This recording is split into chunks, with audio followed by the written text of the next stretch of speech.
Hello दोस्तों, curriculum development and school पाठ्यक्रम विकास एवं विद्यालय CC4 का परसों पेपर है। उसके लिए इंपॉर्टेंट क्वेश्चन की सीरीज आपके सामने प्रस्तुत कर रही हूँ। लगातार किस तरह लिखना है, किस प्रकार लिखना है, बहुत शॉर्ट में और बहुत फास्ट हम जल्दी जल्दी देख रहे हैं। तो देखिए, आपके समूह का एक प्रश्न है, विषय केंद्रित पाठ्यक्रम किसे कहते हैं, इसकी विशेषताओं तथा सीमाओं को समझाइए। ऐसा आ सकता है। Meaning of subject centred curriculum important है। सब्जेक्ट सेंटर्ड कैरिकुलम के मेरिट्स और डीमेरिट्स पूछे जा सकते हैं। तो आपके समूह के विषय केंद्रित पाठ्यक्रम से आशय, विषय केंद्रित पाठ्यक्रम का प्रमुख उद्देश्य विभिन्न विषयों के ज्ञान को अलग अलग रूप में प्रदान करना होता है। इस पाठ्यक्रम का सूत्रपात प्राचीन ग्रीक तथा रोम के विद्यालयों में हुआ था। इसमें सभी विषयों के ज्ञान को अलग अलग निश्चित कर दिया गया था तथा उसी के अनुसार प्रत्येक विषय पर पुस्तकें तैयार की जाती थी। इन्हीं पुस्तकों से बालक विभिन्न प्रकार का ज्ञान प्राप्त करते थे। पाठ्यक्रम में पुस्तकों पर अधिक बल दिया गया था, इसलिए विषय केंद्रित पाठ्यक्रम इन्हें कहा जाने लगा। इस प्रकार के पाठ्यक्रम में बालकों की रुचियों आदि को महत्व देकर विषय ज्ञान को अधिक महत्व दिया गया। इस तरह आप लिखेंगे और फिर विशेषताओं पर आ जाएंगे। आप देख रहे हैं कुछ विशेषताएं दी गई है, इन्हें पढ़ लीजिए, समझ लीजिए। प्रीवियस वीडियो में बहुत अच्छे से PPT प्रेजेंटेशन के साथ समझाया गया है।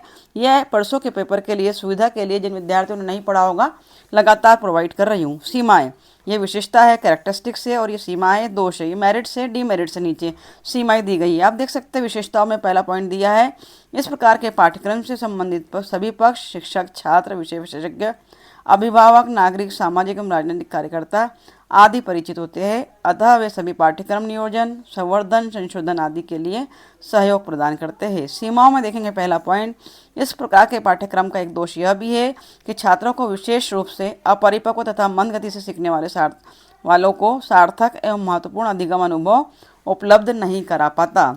ये विषय केंद्रित पाठ्यक्रम की विशेषताएं और अपने दोष देखे, सीमाएं देखी, जैसे हम गुण या दोष कह सकते हैं।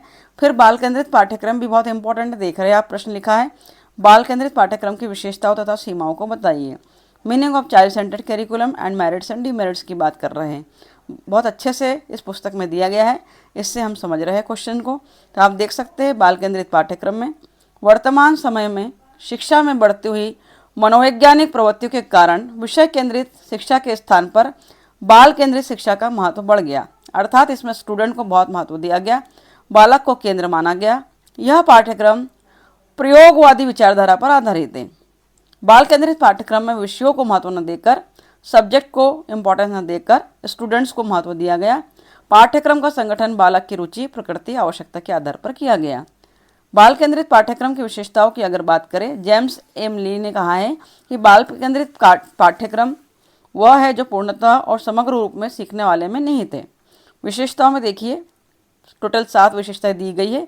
मनोविज्ञान इस बात पर बल देता है कि यदि बालक की रुचियों आवश्यकताओं पर ध्यान नहीं दिया जाएगा तो उसका समुचित विकास नहीं हो सकेगा। अतः पाठ्यक्रम मनोवैज्ञानिक दृष्टिकोण से बहुत महत्वपूर्ण है। सीमाएं दी गई कुछ आपके सामने, बच्चों को रुचि में परिवर्तन होता रहता है, अतः पाठ्यक्रम का निर्धारण करना कठिन हो जाता है। पाठ्य वस्तु के परिवर्तित होने पर बाल केंद्रित पाठ्यक्रम को बदलना कठिन हो जाता है। उच्च स्तरीय कक्षाओं में बाल केंद्रित पाठ्यक्रम को लागू करना कठिन हो जाता है, और भी विभिन्न कारण इसमें दिए गए हैं। इस तरह बाल केंद्रित पाठ्यक्रम और विषय केंद्रित पाठ्यक्रम को अच्छे से समझ लीजिए विद्यार्थियों।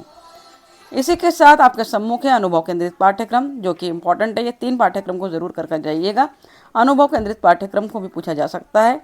अनुभव केंद्रित पाठ्यक्रम के बारे में आप क्या जानते हैं, इनका विस्तार से वर्णन कीजिए तथा विशेषता और सीमाओं को दीजिए। क्रिया प्रधान पाठ्यक्रम कार्य को आधार बनाता है। इसके अंतर्गत कक्षा कार्य के लिए अंतर्वस्तु का चयन छात्रों की रुचियों, अभिरुचियों, आवश्यकताओं, समस्याओं तथा अनुभवों के आधार पर किया जाता है। इसका सूत्रपात शिक्षा शास्त्री पेस्टोलॉजी तथा रूसो ने किया था। कार्य केंद्रित या अनुभव केंद्रित पाठ्यक्रम का निर्माण किसने किया था? पेस्टोलॉजी और रूसो ने किया था, परंतु उसके वास्तविक प्रणेता प्रसिद्ध अमेरिकी शिक्षाविद जॉन डेवी थे। जॉन डेवी ने शिक्षा योजना में अपने प्रयोगात्मक विद्यालय में कार्यान्वित की थी। उसे विषय या अंतर्वस्तु पर आधारित करने के स्थान पर उसे बालकों की 4 प्रवृत्तियों को अभिव्यक्ति के अवसर प्रदान किए, जो इस प्रकार थी। तो इस तरह आप देख सकते हैं अनुभव केंद्रित पाठ्यक्रम को भी और उसकी सीमाओं को भी। विशेषताएं दी गई कुछ बहुत डिटेल में दिए गए हैं, आप केवल विशेषताएं और सीमाएं देख लीजिए। विशेषताओं में देख रहे हैं क्रिया प्रधान पाठ्यक्रम इसे कहते हैं, एक्टिविटी बेस्ड कैरिकुलम या एक्सपीरियंस बेस्ड कैरिकुलम, एक ही बात है। पहला पॉइंट है इसमें जीवन की नवीन स्थितियों में अधिगम के उपयोग की पर्याप्त संभावनाएं रहती है। नंबर 2 दिया है, बालकों की आवश्यकता एवं रुचि पर आधारित होने के कारण इस प्रकार के पाठ्यक्रम को पसंद करते हैं। नंबर 3 दिया है, इस योजना के अंतर्गत विकसित अधिगम अनुभवों की इकाइयाँ बालकों के लिए महत्वपूर्ण सार्थक होती है। 5, 6 और 7 पॉइंट दिए गए हैं, देख लीजिएगा। सीमाओं में देखिए, इस पाठ्यक्रम के लिए छात्रों को भी तैयार करने की आवश्यकता होती है क्योंकि प्रायः परंपरागत विषय आधारित पाठ्यक्रम से अनुकूलित रहते हैं। नवीन योजना होने के कारण नवीन पाठ्य पुस्तकों, शिक्षण संदर्शिकाओं, संदर्भ पुस्तकों आदि का भी ध्यान रखा जाता है। तो विद्यार्थियों, संक्षेप में, शॉर्ट में कुछ प्रश्नों के उत्तर आपके सामने रख रही हूँ। प्रीवियस वीडियोस में बहुत अच्छे से समझाया गया है। अभी इतना आपके पास टाइम नहीं है कि डिटेल में हर एक क्वेश्चन को मैं समझाऊँ, इसलिए केवल क्या क्या आ सकता है उन क्वेश्चंस को और उनके आंसर्स को आपके सामने रख रही हूँ ताकि एग्जाम में आपके लिए सरलता हो जाए। आपके सामने अगर कोई क्वेश्चन ऐसा हो जो डिफ़िकल्ट लग रहा हो और उत्तर लिखने में प्रॉब्लम हो तो कमेंट बॉक्स में लिखिए, मैं फटाफट कल तक आपको उस क्वेश्चन के आंसर्स प्रोवाइड करूंगी। Thank you very much for watching my video. अगर वीडियो आपके लिए यूज़फुल है तो दोस्तों में शेयर ज़रूर कर दीजिएगा। थैंक यू विद्यार्थियों।